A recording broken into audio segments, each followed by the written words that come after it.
Usa ka lalaki sa Cagayan de Oro City ang arestado human na maligya og endangered species nga langgam sa Misamis Oriental. Ani ang report.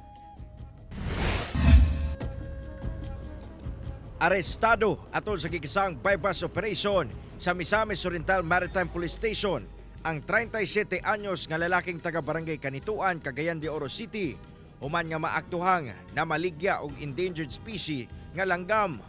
Ang suspect positibong napalitan sa kapulisan og talking mayna nga usa ka gikonsiderang endangered species sa langgam sa nasod.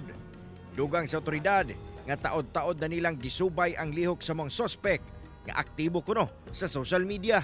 So may transaction through sa computer, social media na makikita sila, and then na-meet nila yung yung kanilang transaction. Ayun na yung akto na napaghuli namin sa kanila. Gilayong nakigkoordinar ang PNP sa DENR Region 10 ug ilang gi-turnover ang mong langgam aron maatiman. Bawal po ang pagkikip o paghahawak ng mga hayop, pag-aalaga ng hayop na endangered.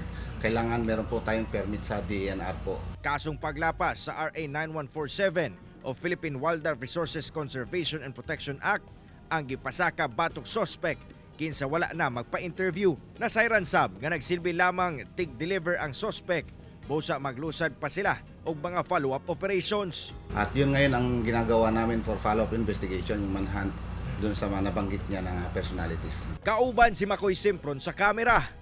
Ako, si Cyril Chavez para sa One Mindanao.